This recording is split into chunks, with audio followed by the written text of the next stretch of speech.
Bien, ahora vamos pues hacer la presentación de ya de este capítulo, pues nuevamente indicando la importancia de esto, ¿ya? Sin embargo, pues vamos a tratar de abordar este capítulo, pues empezando o tratando de describir este concepto de resistencia al corte. ¿Por qué se llama este capítulo? ¿Por qué lleva el nombre de resistencia al corte en realidad? Para entender este efecto, ¿ya? Entonces vamos a tratar de un poquito abordar el concepto mismo antes de desarrollar el contenido. Entonces, si entendemos el concepto de resistencia al corte, seguramente no se nos va a hacer pues fácil entender ya el contenido posteriormente. ¿Ya? Entonces, para aquello vamos a utilizar algunas imágenes clásicas que siempre utilizamos, aparecen en nuestros textos, en nuestros libros, aparecen en cualquier artículo, en cualquier documento, siempre están estas imágenes que ayudan a entender el concepto o la razón de ser de la resistencia al corte. ¿Ya? Entonces, para aquello, pues vamos a ubicarnos inicialmente en un ejemplo súper simple, un ejemplo bastante utilizado que corresponde a una zapata aislada, una fundación directa, en este caso, una zapatita que que todos seguramente conocemos, y dice, pues, ¿qué es lo que sabemos de esta fundación? Sabemos que sobre esta zapatita, pues, se está aplicando la carga transmitida por la columna, ¿verdad? Y obviamente correspondiente a la estructura, ¿verdad? Y generalmente la denotamos con una letra P, ¿verdad? Que representa la carga de la estructura. Hay que entender qué es lo que ocurre o qué es lo que genera ahora esta carga a mi material. ¿Cuál es mi material en este caso? Para mí, mi material es el suelo. Y pues en este caso vamos a decir que acá es todo este elemento que estamos viendo, pues es mi material o el suelo que nosotros estudiamos, ¿no? Estamos en el área de mecánica de suelos, por tanto, pues debemos entender que nuestro material es el suelo. Eso, tenerlo presente siempre. Bien, entonces les decía, ¿qué me generará esta carga P que se está transmitiendo de la estructura hacia el terreno a mi material? Ajá, dice acá, pues genera básicamente dos condiciones. Hemos aprendido ya en el anterior capítulo de esfuerzos efectivos que me va a generar un cambio en el nivel de esfuerzos normales, ¿verdad? Eso hemos aprendido en el anterior capítulo, hemos aprendido a medir cuál es la magnitud o la diferencia o la variación en función a la profundidad, en realidad, de los esfuerzos normales. En ese sentido, habíamos hablado del esfuerzo efectivo principalmente, ¿verdad? Eso en función a la profundidad. Y les había dicho, ahí hemos hablado solamente de aquello y teníamos seguramente no sé, dependiendo de las condiciones, podría esto variar de esa manera, podría variar de esta manera, etc. ¿Verdad? Eso hemos observado en el anterior capítulo. Todo relacionado con los esfuerzos verticales, en este caso, esfuerzos efectivos. Sin embargo, al introducirnos en el anterior capítulo, yo ya había hablado de que en cualquier parte, mejor colocaré por acá, por debajo de la fundación, pues lo que va a estar actuando son también esfuerzos, van a existir distintos tipos de esfuerzos horizontales y verticales. Y ahí hemos hecho la diferencia. De hecho, estos horizontales hemos dicho no lo vamos a tocar dentro de mecánica de suelos 1, la dejamos para la otra asignatura. Sin embargo, después de ahí hemos definido distintos tipos de esfuerzos, entre los tales, los esfuerzos normales y los esfuerzos cortantes, ¿verdad? ¿Recuerdan aquello? Hemos dicho, hay algunas fuerzas que en un elemento de suelo, pues están actuando, por ejemplo, de manera paralela a un determinado plano, ¿verdad? Si ese es nuestro elemento, seguramente acá van a haber fuerzas que también trabajan o actúan de manera paralela a un determinado plano. Puede ser en ese plano, puede ser en este otro plano, o puede ser en este otro plano, etc. ¿verdad? Eso ya difiere. Y esa aplicación de esa fuerza lateral, pues me genera un esfuerzo cortante, habíamos indicado, ¿verdad? Un esfuerzo cortante. Ya hemos definido, hemos hablado de aquello. Bien, no hay que recordar mucho nuestras teorías de resistencia de materiales. Sin embargo, ahora vamos a responder pues lo que nos genera esta carga. Dice, esta carga P de la estructura pues nos va a generar cambio en los esfuerzos verticales, ¿verdad? Acá está. Y por otro lado me va a generar una una condición de esfuerzo cortante como la que hemos definido acá, ya, ahí la voy a poner mucho más grande, me va a generar un esfuerzo cortante que va a hacer o tiende más bien a que en mi fundación pues se movilice a través de un determinado plano. Y acá viene esta definición, esta línea que estamos viendo acá, pues que vamos a denotar a partir de ahora, pues nuestro plano de falla.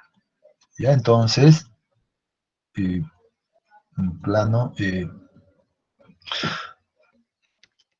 falla.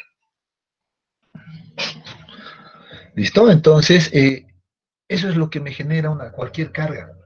Una carga de una estructura al terreno le va a generar un cambio en los esfuerzos verticales, al mismo tiempo va a generar un esfuerzo cortante y sobre todo este es el más peligroso, debo decirles, por eso es importante, que tiende a volcar a la estructura o tiende a movilizar a la estructura a través de un plano de falla. Puede ser en esta dirección, puede ser en esta otra dirección inclusive, ya eso depende de hacia qué lado cede más el material. ¿Ya? Sin embargo, dice, cuando se genera este esfuerzo cortante debido a esta carga, pues este material, mi suelo, el suelo que es nuestro material, pues reacciona a este esfuerzo cortante con otra resistencia al corte, ¿ya? Con otro esfuerzo cortante que va a ir obviamente opuesto a la dirección de esta. Esta es la resistencia al corte que ofrece nuestro material. Eso es lo que ofrece nuestro material.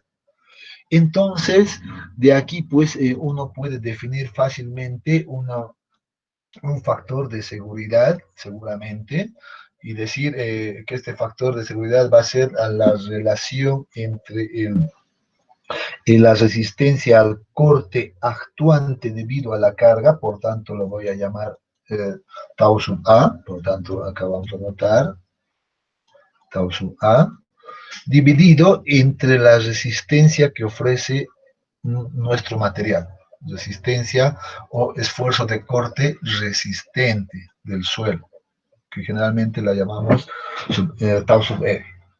Ya, entonces uno es A y uno es sub R, uno actuante, uno resistente. Y dice, pues, para que una estructura esté de manera estable o de manera segura, pues este factor de seguridad debe ser mayor, seguramente, a 1. Vamos a simplemente irnos por 1 por ahora. Seguro más adelante en mecánica de suelos 2 uno va a aprender que este factor de seguridad debería de tomar distintos valores a distintas condiciones. Pero debe ser mayor a 1, porque si sería igual a 1, esta resistencia, si esta fuerza sería igual a lo que resiste el suelo, pues seguramente se produciría el movimiento. Y esa condición, cuando se produce el movimiento, se dice que es una condición de falla de mi material, mi suelo ha fallado por resistencia al corte, o ha fallado por corte, también eso lo encuentran en la bibliografía. ¿Ya? Entonces, ese es el principal, esa es la concepción que debemos entender inicialmente ahora de este concepto de resistencia al corte.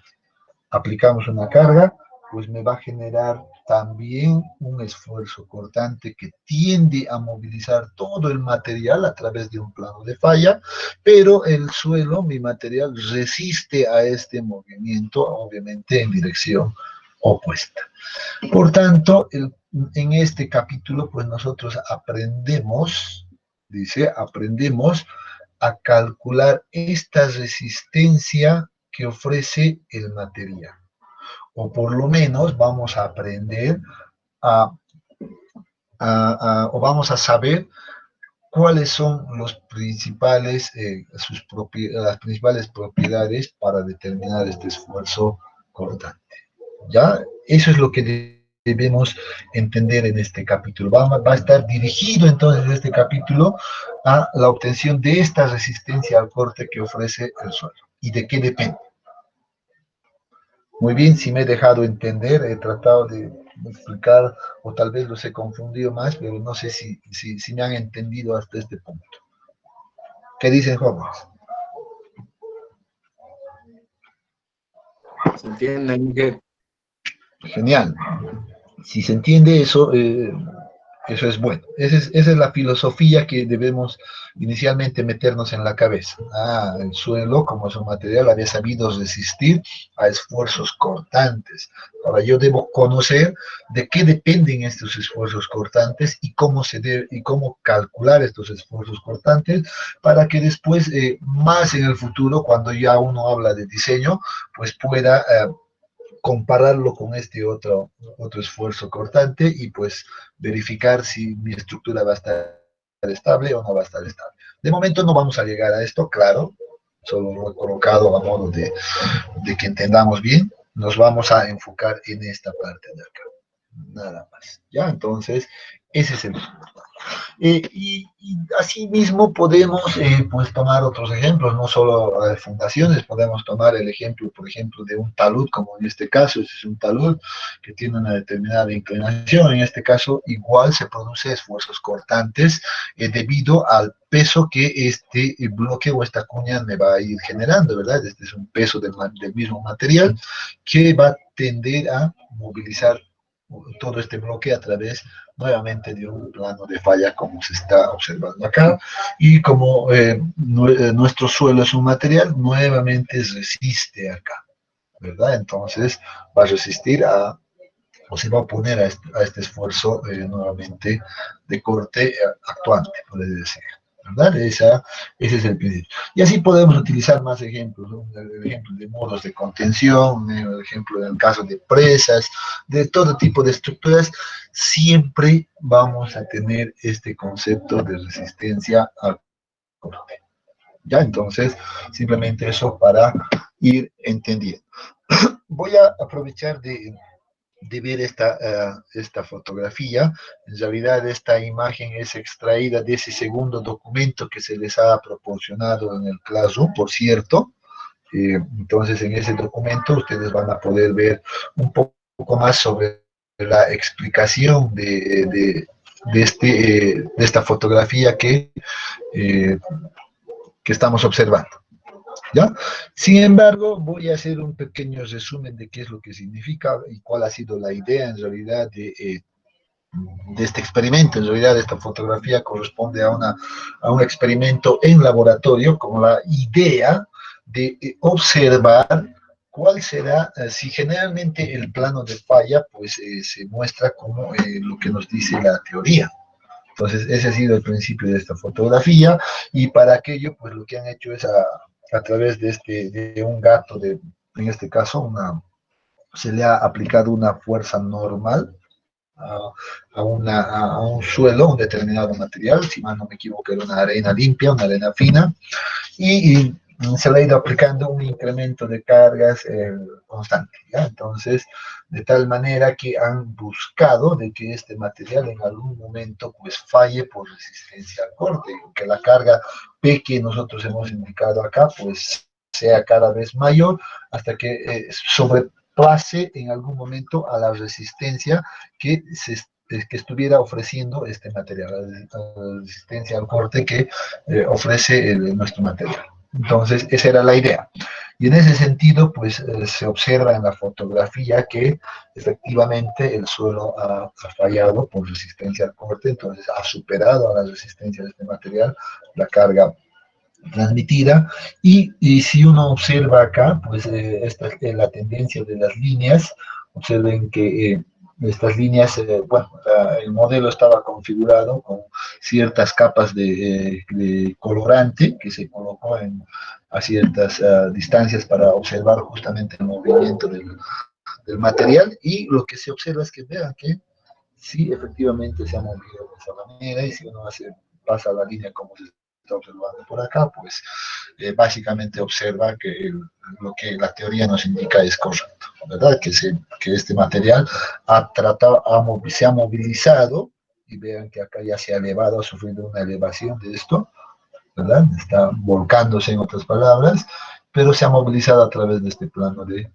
falla. Entonces el experimento ha demostrado que la teoría es correcta, ¿verdad? Entonces, a partir de aquello, pues dice, se empieza a llegar a ciertas conclusiones con el afán de definir el concepto de resistencia al corte, siempre, ¿verdad? Entonces, para definir aquello. ¿Y qué es lo que más o menos, pues empezamos a encontrar? Por acá dice la primera conclusión. La resistencia al corte, dice, es el resultado de la resistencia al movimiento entre partículas. A través de este experimento, pues han logrado ver aquello que las partículas, que una partícula que se encontraba por acá, pues se ha movilizado en esta dirección, o sea, se está trasladando hacia otro lado. Sin embargo, esta partícula que está acá, pues debemos entender que se encuentra en contacto con otra partícula que seguramente se encuentra por debajo del plano o al otro lado de este plano de falla. Entonces, ¿qué es lo que se genera entre estas partículas? Pues dice, acá viene claramente, dice, esta deriva de la resistencia a la fricción entre partículas. Y eso es fácil de darse cuenta, ¿verdad? Acá se genera una especie de fricción entre esas dos partículas, por tanto, pues la resistencia al corte de este material va a depender de esta fricción que se genera acá. Adicionalmente dice que existe otro concepto denominado la cohesión.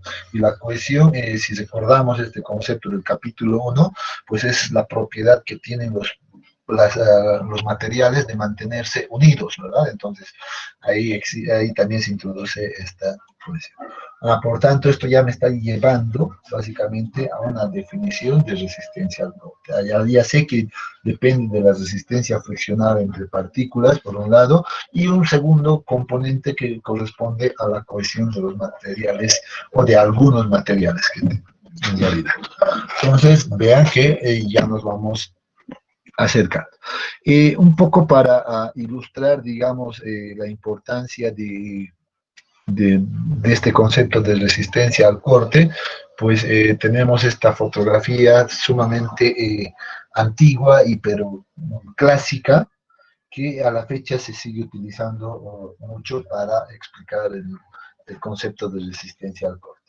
En este caso, pues la fotografía lo que nos muestra es la falla, en realidad, de un silo de almacenamiento. En realidad, este silo fue diseñado con fines de almacenar granos, en realidad, granos. Y que después de un determinado tiempo, cuando ya el silo se encontraba cargado de granos o lleno de granos, pues ha superado seguramente a la resistencia al corte que el suelo podía soportar, y se ha producido la falla por capacidad, por resistencia al corte, perdón. ¿Ya? Entonces, acá tenemos un claro ejemplo de cuando las estructuras pues, fallan por resistencia al corte. Se da como una especie de vuelco, debido a que ya hemos visto hace un momento que van a tender a trasladarse a través de un plano de falla, ¿verdad? Entonces, este es un ejemplo claro. Y seguramente si nosotros viéramos nuestras estructuras o no controláramos en nuestras estructuras este concepto de resistencia al corte, pues tendríamos lamentablemente estos eventos, ¿verdad? Entonces es algo que se debe de evitar. Y para evitar esto, pues el único camino es pues, entender este concepto de resistencia al corte y aplicarlo adecuadamente en nuestros diseños futuros. Eso es lo que podría comentarles. Por tanto, ya con todo lo descrito hasta el momento, seguro que pues ya podemos realizar una definición de resistencia al corte de manera teórica, ¿verdad? Como definimos la resistencia al corte de manera teórica. ¿Y qué es lo que nos dice acá? dice, es el esfuerzo cortante de un suelo eh, que se ha definido más bien como la última o máxima resistencia que el suelo puede soportar, ¿verdad? Antes de que existe movimiento. Este primer punto realmente es clave para la definición de resistencia al corte. Dice adicionalmente, específicamente se ha expresado como la resistencia interna que ofrece la masa del suelo por área unitaria para resistir la falla al deslizamiento a lo largo de cualquier plano dentro de él, ¿verdad? En otras palabras, si recordamos nuestra gráfica de, de mi zapatita que tenía, perdón, se me ha salido un chueco, de mi fundación que tengo por acá, pues digo, muy bien, entonces dice, va a ser el máximo valor de resistencia al corte que mi suelo va a poder resistir antes de que esto se mueva, antes de que esto empiece a moverse en esa dirección. Esa es la resistencia al corte, entonces, es la definición de resistencia al corte. Esa es la resistencia última, la máxima posible, etcétera, ¿verdad? Antes de que se dé el movimiento o el deslizamiento, como indican acá. Entonces, ahora debemos tratar de ya agarrar ese concepto de resistencia al corte. Bien, vamos a continuar y vamos a ahora complementar revisando esos componentes que hemos identificado hace un momento. Hace un momento hemos dicho que la resistencia al corte pues depende de dos componentes. El componente que es la fricción entre partículas y un segundo componente que es la cohesión que existe en algunos materiales, ¿verdad? Entonces vamos a revisar a qué se refiere con el concepto de fricción inicialmente. Para aquello vamos a aclarar inicialmente de que no tratamos de medir cuál es la resistencia de la rotura de las partículas. No ese es el concepto de resistencia al corte, ¿ya? Entonces, sino que más bien tiene que ver con la fricción que se van a producir entre las partículas. Si bien nosotros hasta un momento hemos definido como que esta curva parecía ser línea, así como en esta figura de la izquierda, pues en realidad tal vez tenga que el plano pasar de esta manera, ¿verdad? Pero sin embargo, al estar a una escala realmente pequeña, uno recién puede darse cuenta de este detalle. Sin embargo, uno puede asumir en realidad que el plano va a ir por una determinada línea continua. ¿Ya? Entonces, sin embargo, la idea de la fricción es esta, evaluar esta resistencia entre las partículas. Bien, ¿qué es lo que nos dice a partir de esto? Pues nos dice la resistencia que ofrece una masa de suelo frente al deslizamiento de la otra tiene que ver con las fuerzas friccionales que se desarrollan entre los granos o entre las partículas sólidas que lo componen. Ya, entonces, nuevamente estamos recordando el concepto de resistencia al corte. Para un poquito definir qué es lo que nos va a mostrar ahora este concepto de fricción, pues vamos a recordar un poco nuestras clases de física, porque en realidad ese es el principio en realidad que ocurre en este concepto. Ya observen acá que nosotros tenemos un plano inclinado, estamos viendo un plano que está inclinado a un ángulo alfa cualquiera, pero vamos a ahora decir que sobre el plano pues acomodamos un bloque, como lo solíamos hacer en física, ¿verdad? Nuestros ejercicios de física y hacer nuestros diagramas de cuerpos libres, etcétera, ¿verdad? Entonces vamos a recordar un poquito de aquello. Con la diferencia de que ahora vamos a suponer de que este plano pues puede ser movible hacia abajo y hacia arriba. O sea que nosotros podemos controlar, en otras palabras, la inclinación de este ángulo de inclinación en todo momento. A medida que uno va subiendo, seguramente que si la tendencia va hacia este lado, ¿qué es lo que va a ocurrir? Pues va a ocurrir de que esta fuerza F pues va a tender a crecer, ¿verdad? Entonces tiende a crecer la fuerza F a medida que el ángulo alfa va incrementando. De tal manera de que en algún momento esta fuerza es demasiado grande que hace que este bloque se desplace o se deslice a través de este plano, ¿verdad? Y se va a trasladar hasta este punto. Sin embargo, debemos entender de que acá en realidad se genera una fuerza que se opone a esta fuerza F, ¿verdad? Es la fuerza resistente, que en física lo llamamos como el coeficiente de, ¿qué se llamaba? A ver, ¿quién se acuerda? De Poisson. No, mentira, error. Fricción. Coeficiente de Rozamiento. fricción. Fricción.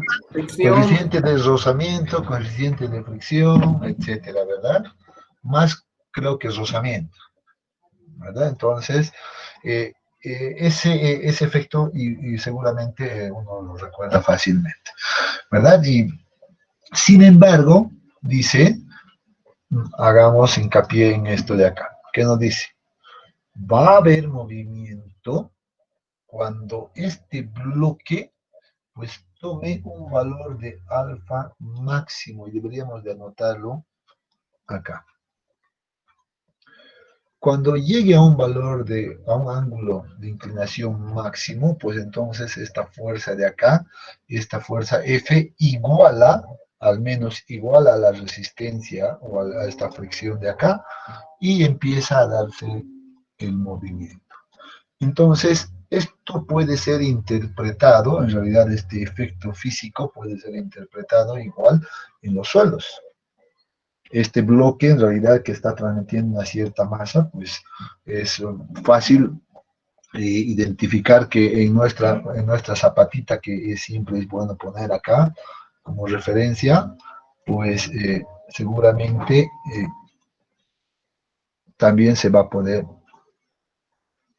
¿Cuál es la diferencia? Que acá este plano pues tiene una forma que tiende hacia curva, ¿verdad? Tiene una forma curva. Pero esta carga de acá, de que nosotros hemos indicado esta carga P, pues que está generando un peso adicional, ¿verdad? En todo este bloque, en todo este elemento de acá, me está generando igual un peso adicional. Por tanto, eso está tratando de hacer que se mueva esto en esta dirección. Lo mismo está ocurriendo acá. ¿Ya? Entonces, si uno hace el diagrama del cuerpo libre, pues va a encontrar que el peso actúa en esa dirección y además se va a producir una fuerza normal, seguramente, ¿verdad? Una fuerza normal perpendicular al plano donde se actúa esta fuerza.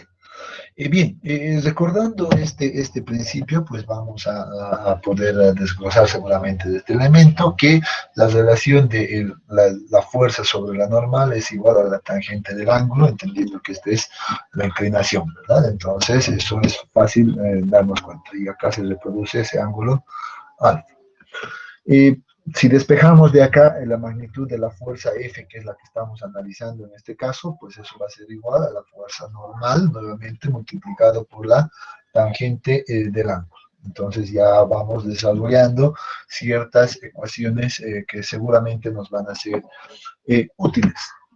Sin embargo, dice acá, y acá vamos a empezar a hacer un pequeño cambio de variable, ¿ya? Y ya vamos a empezar a ir de este modelo, pues vamos a tratar de relacionarlo con este modelo que a nosotros nos interesa.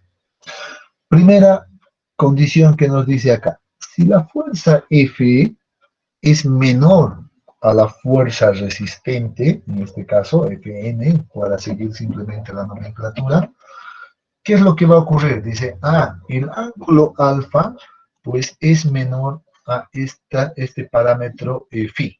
Ya de momento no le vamos a dar un nombre, simplemente vamos a decir que es un parámetro phi. ¿Ya? Entonces vamos a tenerlo presente ahí de nuevo.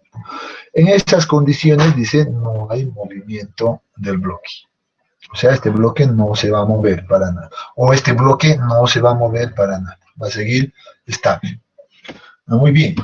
Ahora, ¿qué pasa si al menos esta fuerza F de acá, pues iguala a la fuerza resistente? En esa condición, dice, este ángulo alfa pues se va a convertir en un ángulo máximo, por tanto, este va a ser igual, dice, al parámetro phi que habíamos indicado anteriormente. En estas condiciones, pues dice, se va a producir el movimiento del bloque, por tanto, se va a empezar a deslizar a través del plano. O en su efecto acá, todo este bloque va a empezar a venir por este lado, seguramente, y si en el peor de los casos uno puede analizar, pues seguramente vamos a tener la condición más desfavorable que vamos a tener, que nuestra zapata va a quedar de esa manera, ¿verdad? Cuando se produzca esa condición.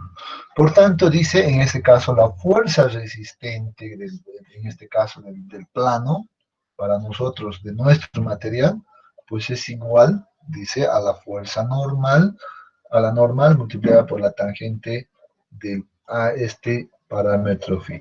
Y creo que ahora es el momento en que debemos definir de qué estamos hablando ahora cuando nos referimos a este parámetro phi.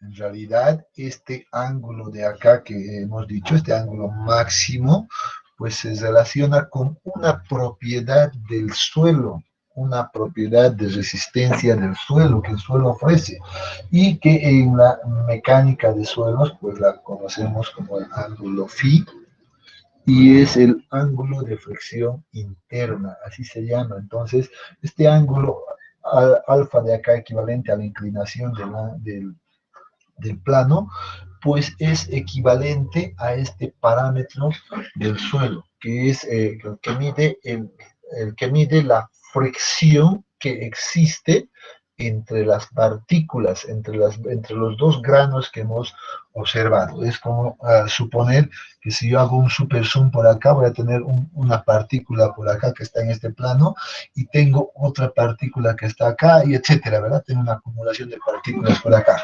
Entonces, este ángulo de flexión interna phi es el que evalúa esa flexión que se produce acá. ¿Ya? Entonces, eso es lo que ahora hay que entender. Por tanto, lo voy a reescribir en esta manera, que phi en realidad, no lo voy a poner por acá, phi es igual al ángulo de fricción interna. Ese es su nombre. Entonces, ahora ya sabemos qué es phi. Ahora, recordando nuevamente lo que hemos visto acá, pues vamos a decir, entonces dice, en este caso, el ángulo de inclinación pues es menor a este parámetro, entonces no hay movimiento, pero cuando esto se da en su máximo valor, pues entonces se produce esta condición final. Con estas dos puntualizaciones, seguro que ya podemos empezar a llegar a hacer algunas conclusiones. Y estas conclusiones, pues las vamos a enumerar en realidad. Esta es una primera conclusión que dice lo siguiente. La magnitud de la fuerza de fricción disponible es directamente proporcional a la fuerza normal al plano de deslizamiento y al ángulo de fricción interna del material phi. O sea, vean la importancia de esta puntualización, ¿verdad? Entonces estamos diciendo que es directamente proporcional, por un lado, a la fuerza normal, y ya vamos a luego ver a qué se refiere con fuerza normal, y al ángulo de fricción interna del material, ángulo phi. En otras palabras, ¿qué nos está diciendo? En otras palabras nos dice, la resistencia al corte que tu suelo va a soportar, pues depende de la fuerza normal que se genere en el plano y esta propiedad de fricción. Depende de esos dos valores, entonces, cuánto resista a esfuerzos cortantes nuestro material. Y una segunda puntualización que podemos llegar, una segunda conclusión en realidad, dice, si uno de los dos valores es nulo, ya sea el peso, en este caso haciendo referencia al peso del bloque o el peso de la carga, o el ángulo de fricción interna, en este caso, dice, pues no va a haber ninguna fuerza friccional, no se va a generar ninguna fuerza friccional en el material. Eso es lógico, si no hay ninguna carga adicional, pues entonces no se va a producir ningún riesgo en ese sentido. Tercera conclusión, dice, si la magnitud de la fuerza que intenta producir el desplazamiento es menor que la relación de la fuerza normal multiplicada por la tangente del ángulo de fricción interna, entonces dice, solo se pone en manifiesto una parte de la fuerza friccional F sub n disponible y por lo tanto no hay deslizamiento. ¿Estamos entendiendo lo que dice este apartado? Es muy importante. Entonces, en estas condiciones, dice, el suelo va a estar seguro, en otras palabras. No va a tener ningún riesgo de falla. ¿Verdad? Entonces, eso es lo que nos está diciendo. Conclusión 4.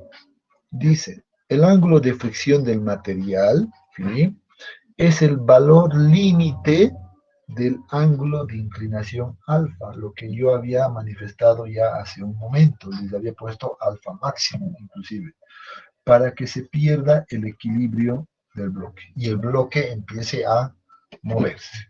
Simplemente es la condición crítica, en otras palabras. Ahora, ya relacionando todo eso que hemos observado, ya relacionando con los materiales, y para aquello vamos a hablar, por ejemplo, como ejemplo simplemente el caso de las arenas limpias, dice, donde no hay el segundo componente que es la adhesión o la cohesión, en realidad, dice, o otra forma de unión entre los granos, dice, el término de fricción es sinónimo de resistencia al corte. Y esto es importante, ¿verdad? El término de fricción es sinónimo de resistencia al corte.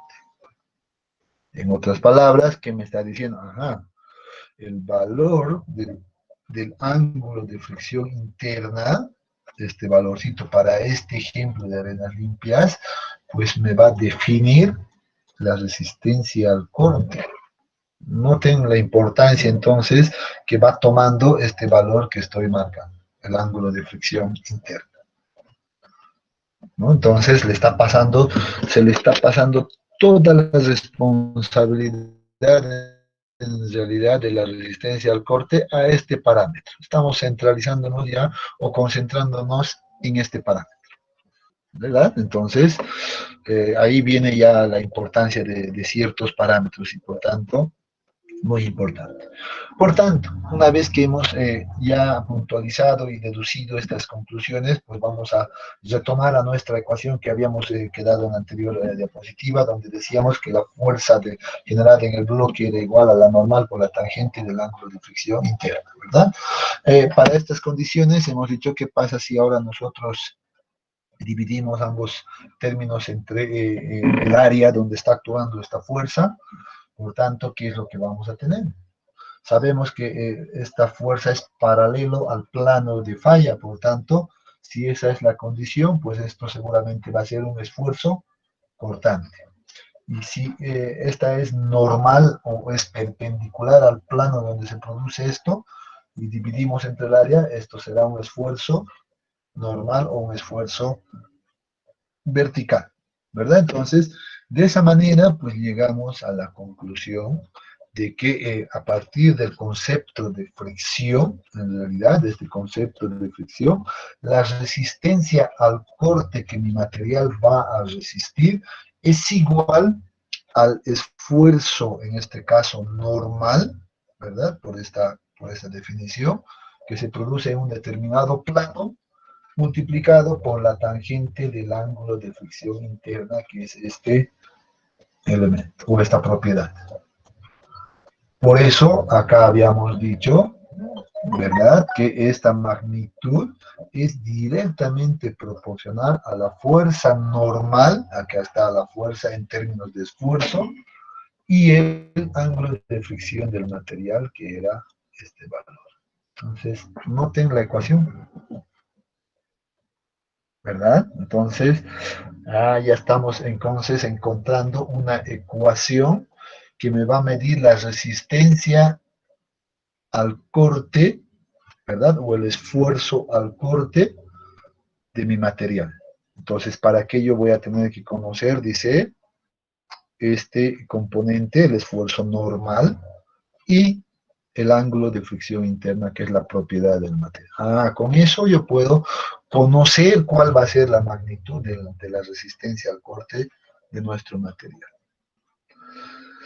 Si alguien recuerda, y quiero hacer mención en este punto, cuando veíamos el concepto de esfuerzos efectivos, habíamos definido también el principio de esfuerzos efectivos. ¿Alguien recuerda aquello? Ya esta ecuación inclusive ya lo habíamos remarcado ahí. Ya lo habíamos remarcado. ¿Alguien recuerda?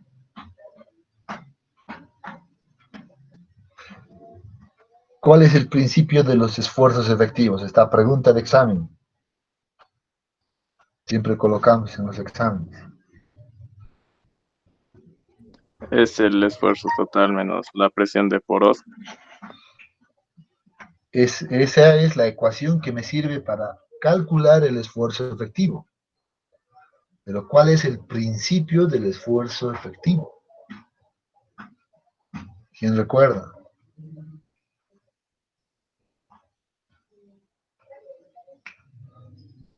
Bien, entonces revisen sus apuntes, por favor. Váyanse al anterior capítulo y vean principios de esfuerzos efectivos. ¿Ya? Simplemente para recordarles, habíamos dicho que el principio de esfuerzos efectivos ha sido definido por Bishop en el año 58 bajo dos hipótesis principales. Y una de las hipótesis, pues la segunda en realidad, pues hacía referencia a la resistencia al corte y decía pues que la resistencia al corte pues no depende del esfuerzo total al plano considerado, sino más bien dependía del esfuerzo efectivo al plano considerado. Y ya nos mostraba esta ecuación, y yo les había dicho de momento no hay que hablar de esta ecuación, ya en el siguiente capítulo vamos a volver a tocar aquello. Y estamos ahora en este punto de recordar aquello. Entonces dice, si la resistencia al corte, si ese concepto en realidad, o ese principio decía que la resistencia al corte no depende del esfuerzo total, y eso es lo que yo tengo acá, sino más bien del esfuerzo efectivo, entonces debo incorporar seguramente la presión de poros, ¿verdad? Por tanto, mi ecuación quedaría de esta manera, que el esfuerzo, que la resistencia al corte sea igual al esfuerzo efectivo multiplicado por la tangente del ángulo de fricción efectiva.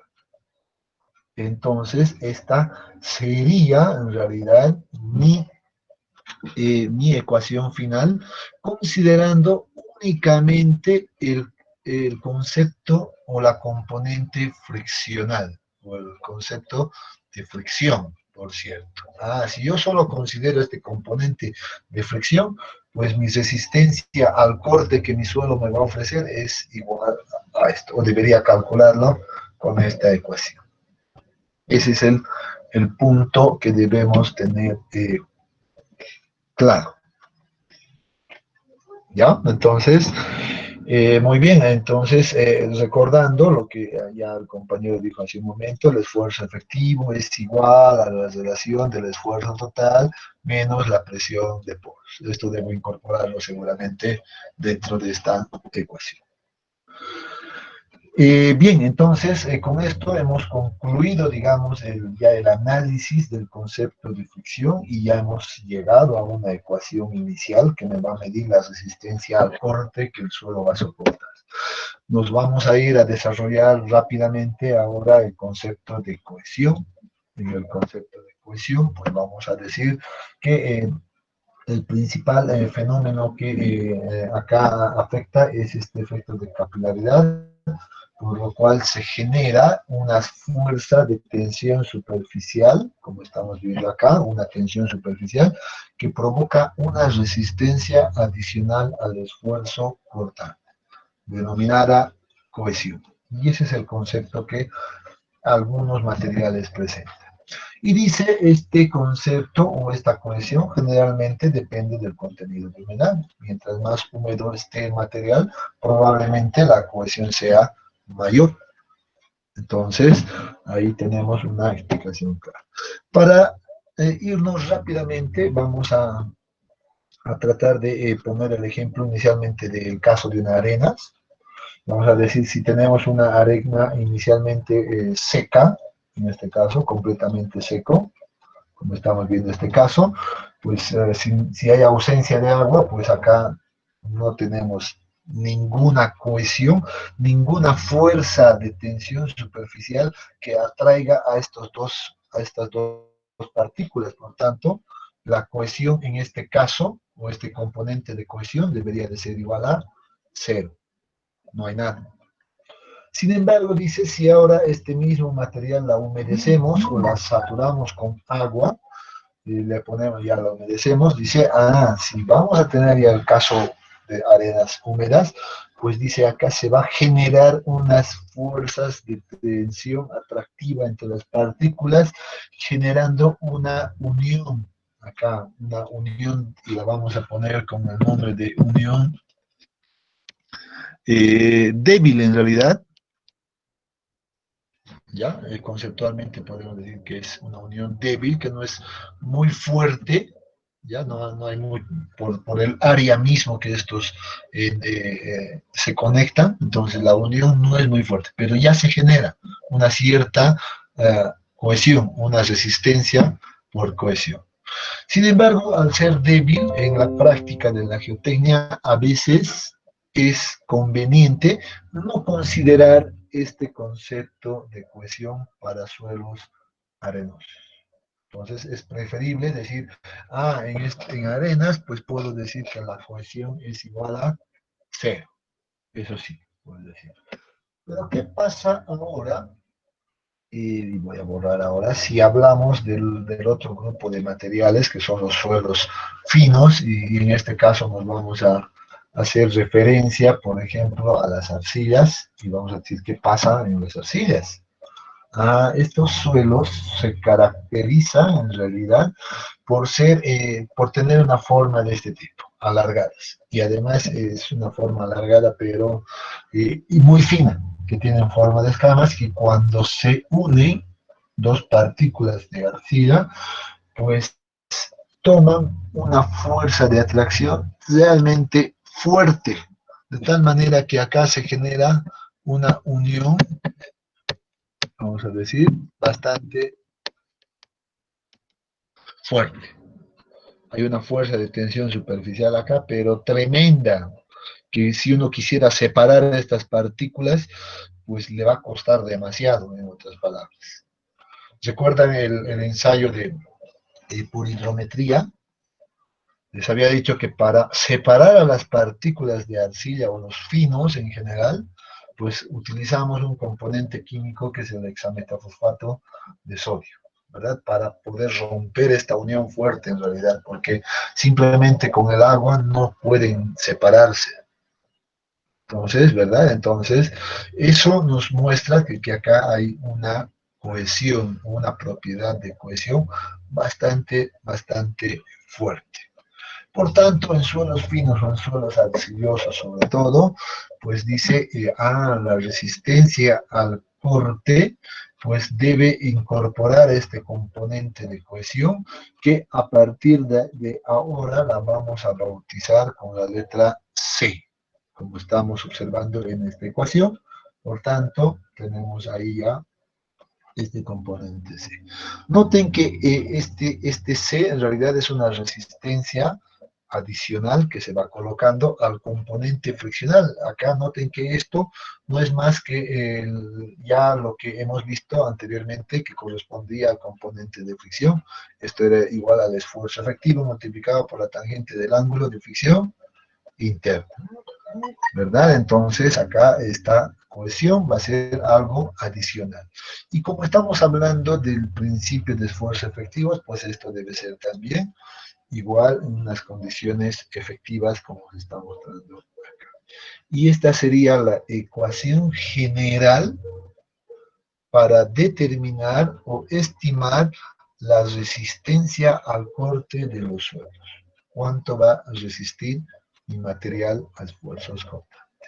Si notamos esto, pues, entonces dice, esta resistencia depende de este componente que es la cohesión y la componente friccional que es el ángulo de fricción interna, además del esfuerzo efectivo que se genera en el plano de falla.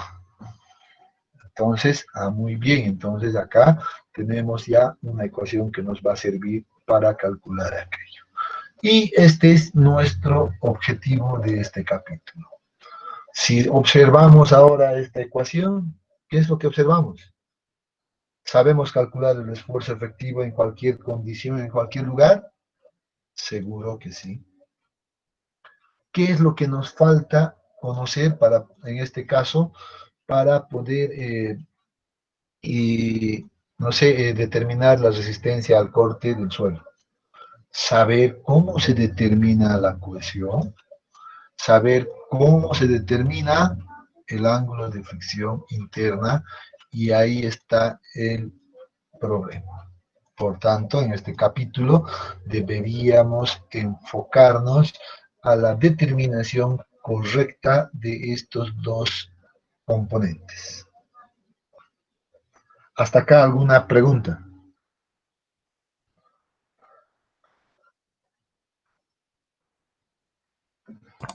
Inge, eso sería solo para suelos finos, ¿no? No, en realidad, como les he dicho, esta es la ecuación general. Si puede ser para finos, puede ser para gruesos, arenas, graves, no sé, puedo manejarlo de manera general. ¿Qué va a pasar? Que algunos suelos, pues vamos a decir, este valor de la cohesión es igual a 0. Algunos. Algunos suelos, pues van a tener ambos componentes, tendrán cohesión y tendrán el componente de fricción. O por otro lado, algunos suelos solo tendrán el componente de cohesión y tendrán una fricción o un ángulo de fricción igual a 0. Pero esta es la ecuación general, ¿verdad? Que dependiendo de esto, seguramente vamos a tener distintos valores de resistencia al corte. Esta es la ecuación general que debemos conocer. Bien, vamos ahora, ya para cerrar el objetivo de la clase de hoy era tratar de explicar el concepto de resistencia al corte, analizando en realidad los distintos componentes, y creo que estamos cumpliendo con aquello. Sin embargo, para avanzar un poco, vamos a recordar este concepto que ya seguro estoy que muchos ya van a recordar porque lo hemos visto en el anterior capítulo de esfuerzos efectivos. ¿Ya? Entonces, sin embargo, ahora lo vamos a ver un poquito desde el punto de vista de este concepto de resistencia al corte. Vamos ahora a suponer un pequeño elemento de suelo que ha sido extraído, en realidad, de una parte del plano de falla. Vamos a suponer que esta línea que estoy mostrando por acá corresponde al plano de falla, ¿ya? Que hemos visto hace un momento. Vamos a suponer que justo por el plano de falla hemos sacado un pequeño diferencial, un pequeño elemento pequeño de suelo, y por tanto podemos suponer que esta es una línea perfecta. aunque ya hemos visto que en la realidad no es una línea, pero podemos suponer que es una línea.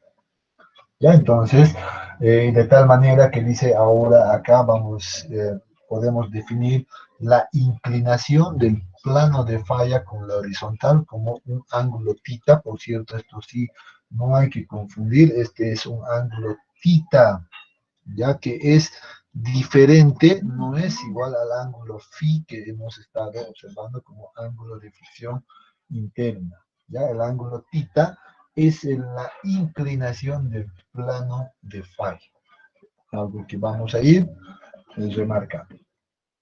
Bien, vamos a hacer un pequeño análisis en este elemento.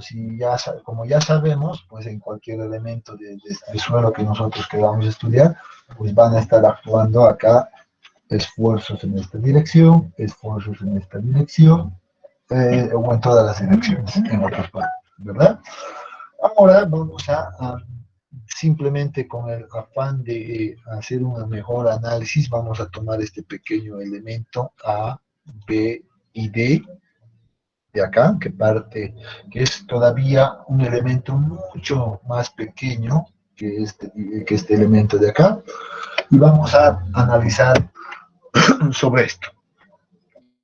Y ahí vamos a decir cómo estará actuando los esfuerzos en este pequeño elemento de acá. Muy bien, acá tengo dos planos definidos como A0 y B0, dos planos ahí, y obviamente parte del plano de falla, definido con AB. Dice, en este caso, que en el plano de falla, pues va a existir una combinación de esfuerzos normales al plano y adicionalmente esfuerzos cortantes. Entonces, eso me lleva a la conclusión de que para que exista movimiento en realidad de bloque acá o del terreno, o movimiento entre las partículas, pues se va a producir una combinación de esfuerzos normales y esfuerzos cortantes. Eso es lo que está actuando en el plano de falla, esa combinación. Acá sí podemos observarlo de manera muy clara. Sin embargo, ¿qué pasa en los otros planos? Por ejemplo, en el plano B0 y A0. Como bien sabemos, en esta dirección está actuando el esfuerzo, en este caso, un esfuerzo sigma 3, y seguramente alguien ya recordará esta denotación de sigma 3 y sigma 1, que ya lo hemos definido en el anterior capítulo, ¿verdad? Son esfuerzos principales, esfuerzo principal mayor y esfuerzo principal menor. ¿Por qué se llaman esfuerzos principales? Porque el esfuerzo cortante en este plano es igual a cero, no existe, no hay esfuerzo cortante en este plano, tampoco hay esfuerzo cortante en este plano, por tanto, eso le da la definición de esfuerzos principales. Por tanto, llego a la conclusión de que en este capítulo debo acostumbrarme o debo mentalizarme a entender estos criterios. Voy a decir, entonces en un elemento que pasa por el plano de falla, pues van a estar actuando esfuerzos principales, esfuerzo principal menor, va a estar actuando un esfuerzo principal mayor, y adicionalmente esfuerzos cortantes en el plano de falla y esfuerzos normal. Esos son todos los esfuerzos internos que debemos conocer y debemos empezar a mentalizarnos de esa manera. La explicación está acá, dice, en el plano A0, por ejemplo, dice, este plano A0, el segmento A0, representa el plano principal máximo, o el plano principal mayor, sobre el cual actúa el esfuerzo principal máximo sigma 1. Esto ya lo hemos definido anteriormente. Por tanto, estamos aclarando simplemente. ¿Qué pasa en el otro plano, en el B0? Pues dice, representa el plano principal menor, sobre el cual actúa el esfuerzo principal menor o el esfuerzo principal mínimo sigma 3. Ojo, empecemos a mentalizarnos a estos esfuerzos, adicionalmente de estos que ya los conocíamos.